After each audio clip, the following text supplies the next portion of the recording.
we're just going to go through and get started.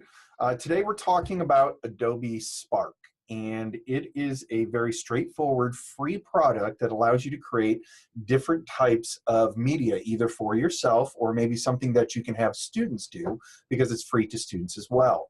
So you can see on the page right here, I'm at spark.adobe.com, so if you want to go there, you can check it out as well. This is going to be a short presentation. We allot 30 minutes in case there's some discussion that happens, but a lot of times the introduction to these products, yes, you can see the screen. Perfect, thank you.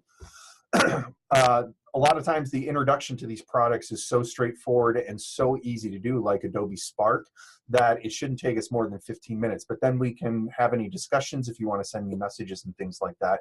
But let's get through and just take a look at what Spark is. So if you're looking at the screen, you can see it says, what can you create with Adobe Spark? Well, there's three different things that we can do.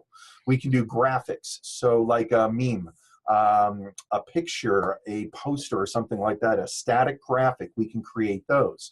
We can create web pages. One of the things that I'll show you is how I worked with a faculty member to have students create journal entries.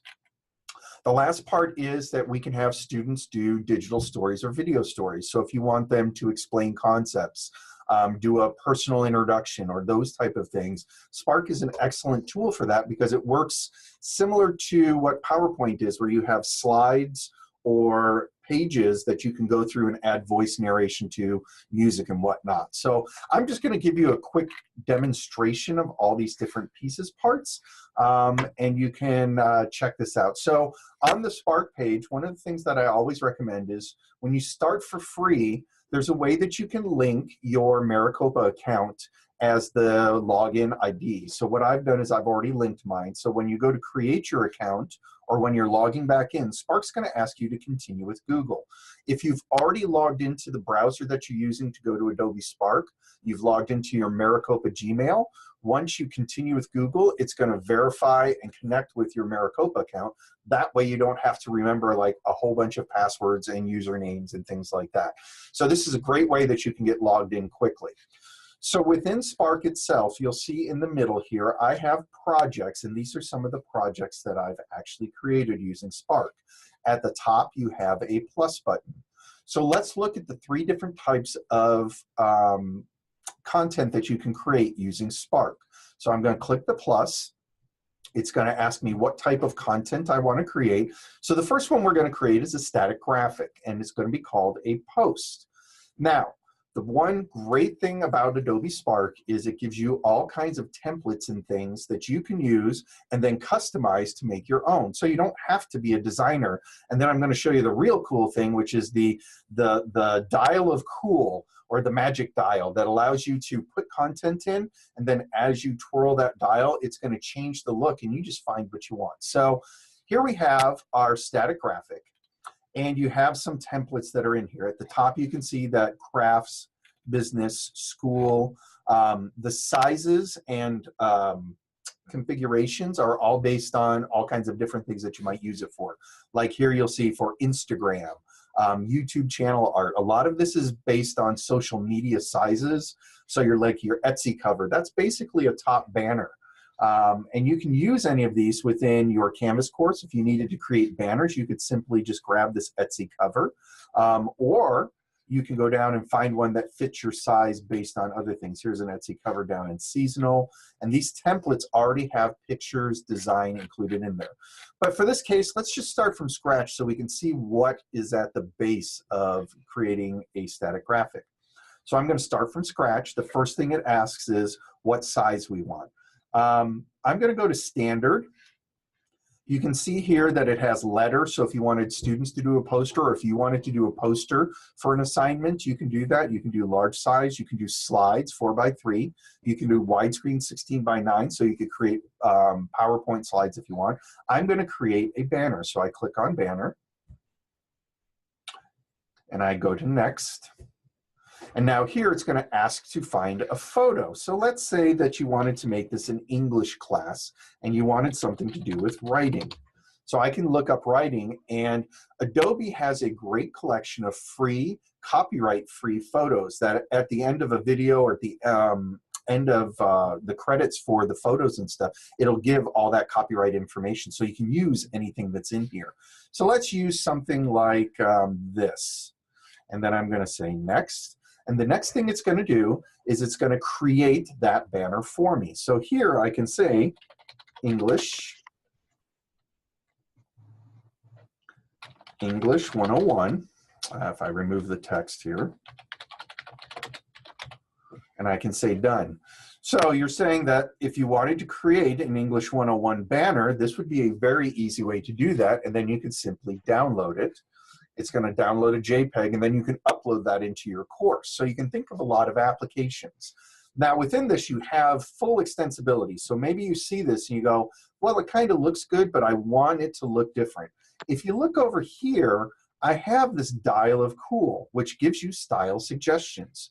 So maybe I don't like the way this English 101 looks. I can simply highlight it and start going around, and it's going to give me colors and fonts that fit the background. So it goes through and it finds ways that it can present this information in a different way. So I just keep turning, and it's going to give me all kinds of wonderful looks that I think might work. So here we have English 101. And you can see that maybe this is the look that I want, and then I can put that in. Now you can also add in additional pieces. You can add in photos. You could add in more text. You can add in graphics and different pieces as well. So again, this is the static version. Think of it for, you can do banners, you can do posters. Again, if you want students to do their activity, you could simply send them to spark.adobe.com. They can be logged in with their MEID and password for their Maricopa account, and then log in with Gmail like I showed you, and then they can also create content and then share that out. So sharing is another great thing for the Adobe product across all of these different ones. When I click share, it's going to ask me to pick a category. For this, I'm just going to say education, and then I'm going to create a link. So for on the student side, they could simply copy the link. You could create an assignment in Canvas, and they could send you that link, submit it as part of an assignment in the link area. If you're in a face-to-face course, you could have them email you the link, or they can share it out any number of ways. So super easy to share content out, to create content. This is fully extensible. So if I wanted to find something that is a little different for design or layout, say I wanted to add in more pictures or change the layout a little bit, I can go through and just click on these, and it'll allow it to go through and try these different designs. If I don't like the color palette, I can go through and click, and it's going to find comparable color palettes based on these settings. So again, you don't have to be a designer to be able to create all these different great looking static slides or videos or anything. You can just simply go through and pick whatever you want. So if you don't like the way this picture looks, you could make it different colors. Again, you could spend a lot of time playing with these, but the great thing is that you saw how quickly I did the first initial setup, and I created a banner. You can bring those right in, and then if you have time, you can always customize those. So I'm going to use the SP in the upper left here, and I'm going to click, and I'm going to go back. So you can see this is one of the ones I've created before. You can always go back and edit pieces. So this is, I thought this was kind of funny when we talk about lecturing. This is how some students feel during lectures, is when you're talking to them. If you don't give any interaction and you do like a webinar where I'm talking all the time, you're just feeding information. So we always look to go through and try and have ways that student interaction is more possible. So again, dial of cool here. I can go through and find something that I think looks good. I could increase the size, and I could move this over here. So it's all up to you on how you want to do that. So that's just one of the things you can do in Adobe Spark. It's going to save my posts. Let's go through and let's look at another object. One of the things that I like is creating web pages. There's a lot of cases where you want students to present information, and maybe you don't want to do a PowerPoint presentation again. Well, you can use a website, a scrolling website, to do that. And you would do that by creating a page. But what I'm going to do is I'm going to log into this previous page that I've already created. I do a technologies Summer Essentials, Semester Essential Workshop, and I use this instead of doing PowerPoint. And it's not as elegant with cool transitions, and it's just a scrolling web page, but I can always send this out, and it has all that information in there. So if you wanted students to do journals, I'll show you that here in a minute. So for this web page, I added in a background picture, and I gave it a title. And then here is what I was going to do, is I was going to talk about 3 different products for technologies, VoiceThread, Spark, which I present very often, in Padlet. And then each one of these sections you can see has a picture in the background, and I can scroll through and go to different information. So let's go in and let's edit this. It's drag and drop activity. When you want to add information, there's these little pluses. It goes in linear fashion. So the very first thing I did was add in this background picture and some text over the top. Then I can add in anything that I want. If I want to put a video in here, I click. You can search or embed a YouTube video. So if I want something on apples, I can go through and search for that, or embed one that I've already found. If I wanted to put a picture in here, it's the same thing, a photo grid. Again, I can find free photos. If I want to do apples, I can just start pulling photos in for my grid, and it's going to try and arrange them however looks best. So once you're done, you can put that into there, save, and it'll put that photo grid in there. So again, a lot of drag and drop, easy click access. And then if I don't want this, I can always remove. I can just delete sections. So in this page, all it is adding those in a linear fashion. So here I added the things that I'm going to be doing. I added a section about we're going to do VoiceThread first, and we put that information in, and then I just keep adding content. So like for VoiceThread, here's all the information on VoiceThread. Adobe Spark, which is what we're doing right now. I give a brief introduction to what Spark is, and then we go into Padlet, and then we can always have, hey, there I am. Looks familiar. So questions and comments, I can add information. It allows the students to add in any information that they might want for that. So again, one of the things that I have done, I'm going to go back to my page area here, and I created this wonderful journal that we can use as a template that students can actually create journals with. So the student would go in, it already has this wonderful background picture, they add in their journal date and then a title for their journal, and then basically they can go in and type in and add multimedia to express whatever concept they want in their journal. If it's reflecting on a book piece, they can go in and reflect on a book.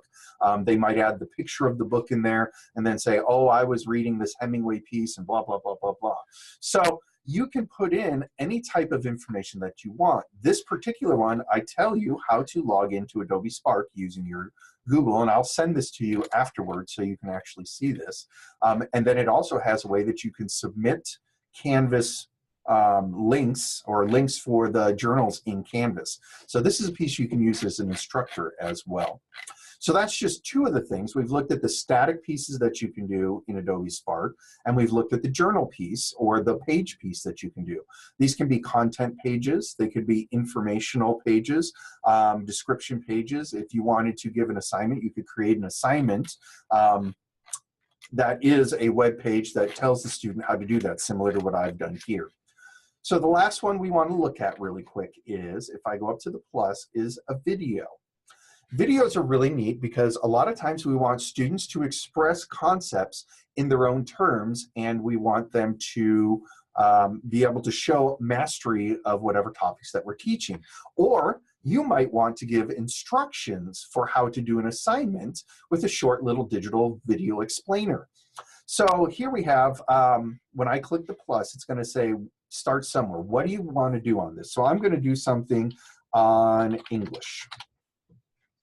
And we're going to teach a lesson on English. So this gives you some pre-made slides and ways that you can create this. I'm going to just do, well, let's do it as a show and tell. And I'm going to pick this one. So once I go through and I pick this for the video, it's going to create the basics of it. And then all I have to do is modify each of those slides here. So it's going to give you a short tutorial. I don't need that. But at the bottom, you'll see the slides here, something about me. What is it I want to talk about, why I'm going to talk about, show it, show how to do something, why I'm sharing it, and call to action. So those are kind of the prompts with how you do that. So for our introductory piece, I can look at adding a photo as I've done before, and I can look at writing similar to what we did before. If I type it right, writing. I can throw a picture in the background. We're going to use this picture here. And then I could simply record some narration over the top. So here I can say, welcome to this video. We're going to talk about English. Let's see if it'll work while I'm recording. Welcome to this video. We're going to talk about English. And I hope you can hear that because it automatically adds music underneath. You can pick the music up here. You can turn the music up or down depending on what you want. So again, the basic application of this is we create slides and then we can do narration. We can add text.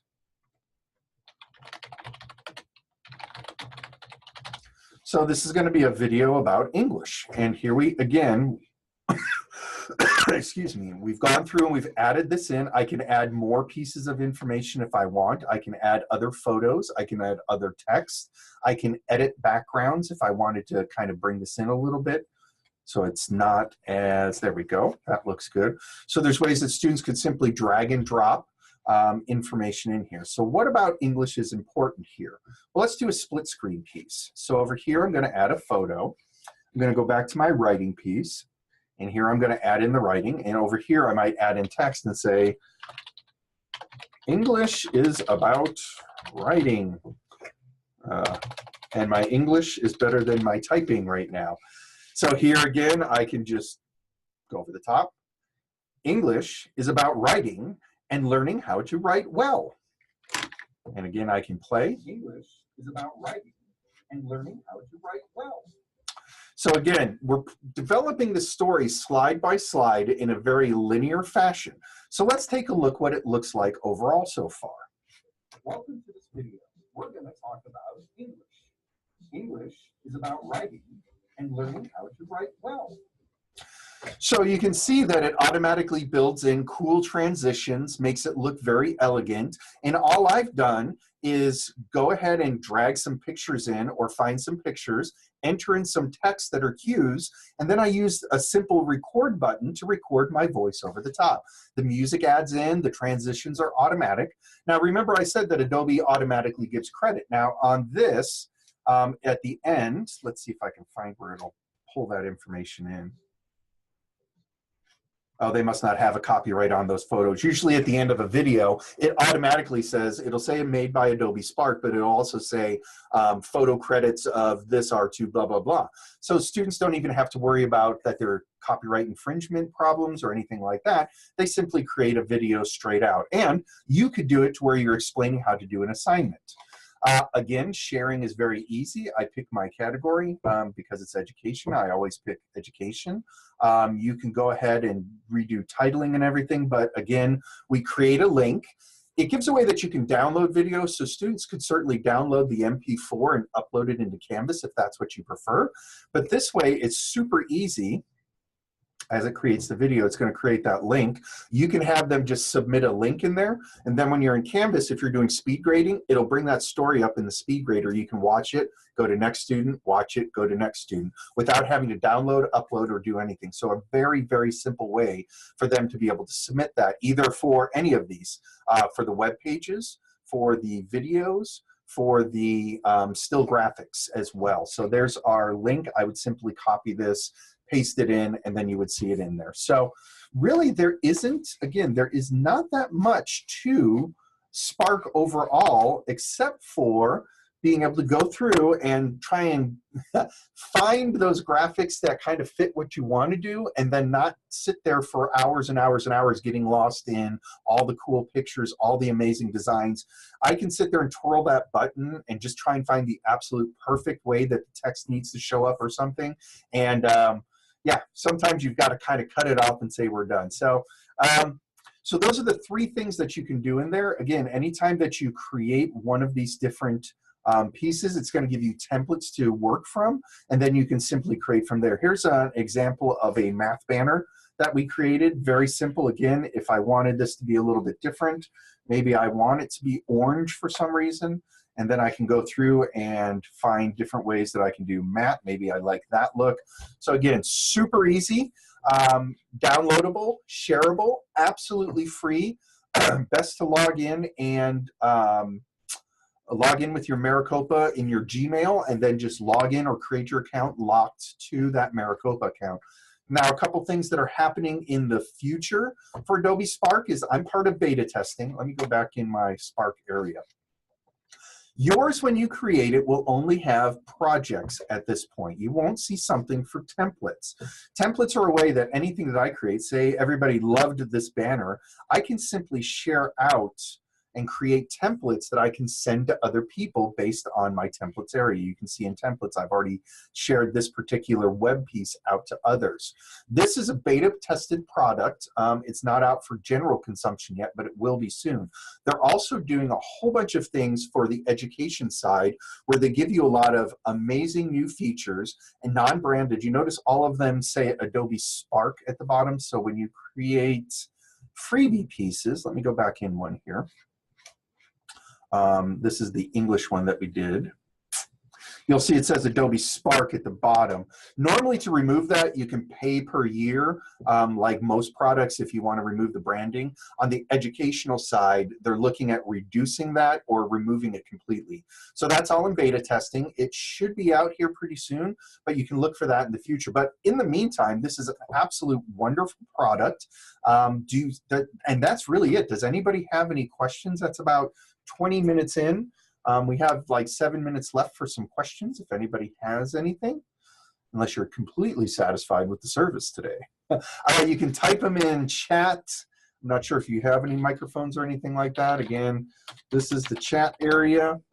If I don't see any questions, as always, you can contact me or contact CTL. Swing over. All of us use all of us use Adobe Spark, so we can all walk you through all the cool stuff. If you ever want to explore and do some one-on-one, I'm more than happy to work with you and kind of walk you through. I know this is just an overview, so if you get in there and you're playing with it, you can just let me know, and we can sit down and have some fun. It is an excellent product. I hope you get a chance to use it. I'll follow up with some great resources in an email. Since it looks like nobody has any questions, that's going to be it for today on Adobe Spark. We have some upcoming Hacks and Happening webinars. We're hoping you like the format. It's super quick, super easy. You guys are probably doing other things while we're talking. We record these and then we do send these out. So if you ever need to review information or you want to send them or share these with other people, we hope that you're enjoying them and that you can utilize them.